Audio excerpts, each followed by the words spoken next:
नमस्कार, मैं हूं जूही वर्मा और आप देख रहे हैं न्यूज लाइव MP.com।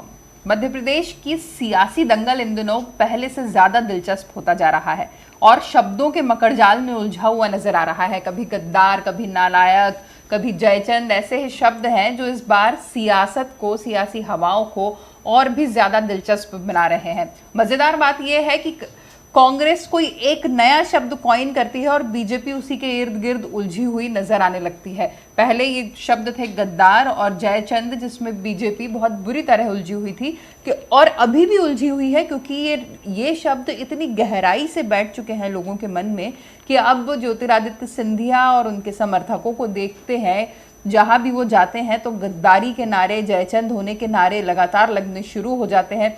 आप पिछली जितनी भी सभाएं देखेंगे जिसमें ज्योतिरादित्य सिंधिया गए, वहां पर किसी न किसी सभा में इस तरह के नारे लगते हुए नजर आए।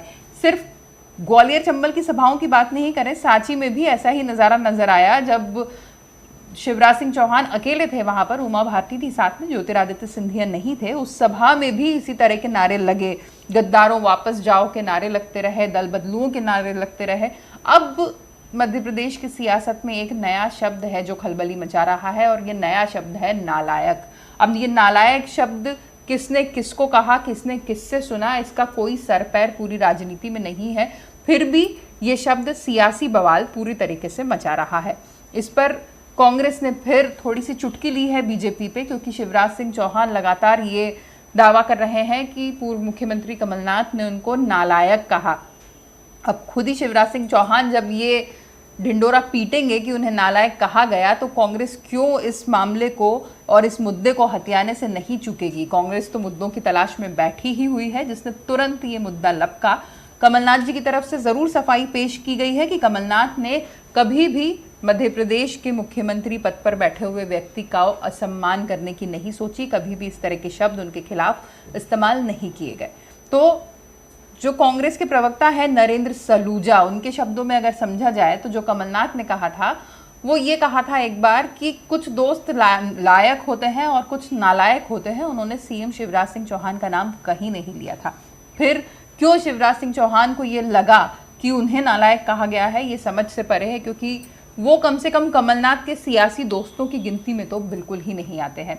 तो एक सफाई ये हुई। इसके बाद अगली सफाई में नरेंद्र सलूजा ने यह बताया है कि जब ग्वालियर में प्रेस कॉन्फ्रेंस हो रही थी तो कमलनाथ ने चुनौती दी शिवराज और सिंधिया दोनों को कि वो आए, उनके सामने बैठे और किसान कर्ज माफी पर बात करें।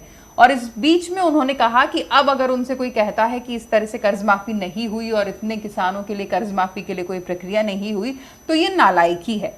तो इसमें भी उन्होंने कहीं पे बीजेपी या शिवराज सिंह चौहान का नाम नहीं लिया था, लेकिन खुद बीजेपी और शिवराज सिंह चौहान ने ये मान लिया कि ये जो जुबानी तीर छोड़ा गया है इसका निशाना उन्हीं की तरफ है।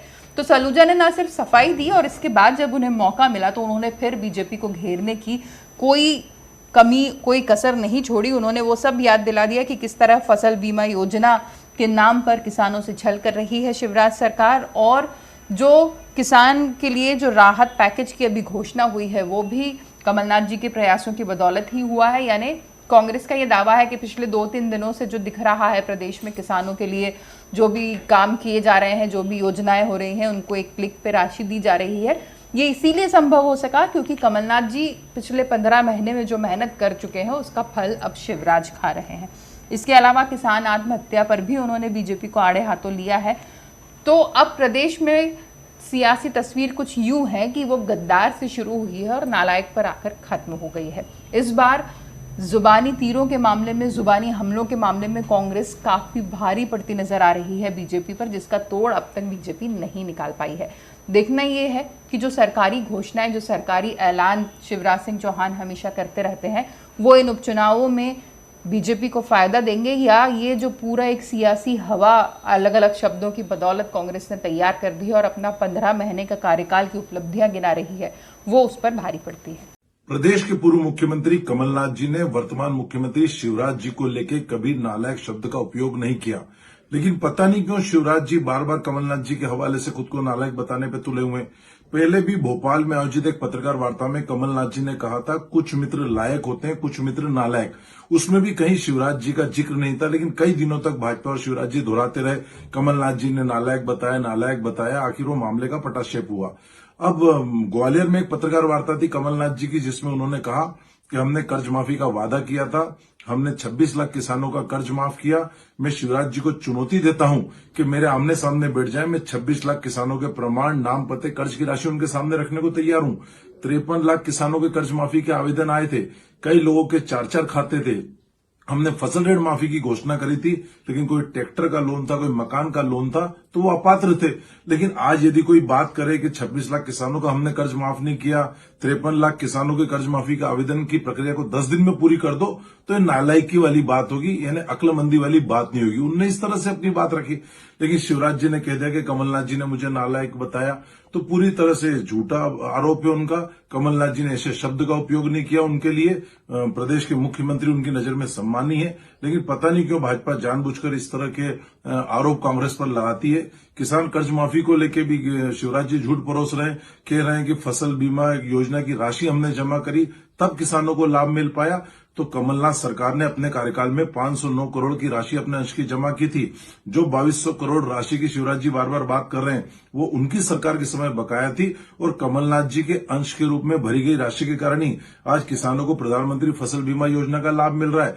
हाँ, यह जरूर सच्चाई है कि प्रदेश में भाजपा की सरकार आने के बाद, पुनर्वापसी के बाद, किसानों की आत्महत्याओं का दौर चालू हो चुका है। प्रदेश के किसी भी हिस्से से प्रतिदिन किसी न किसी किसान की आत्महत्या की खबर आती है, यह जरूर शर्मनाक है।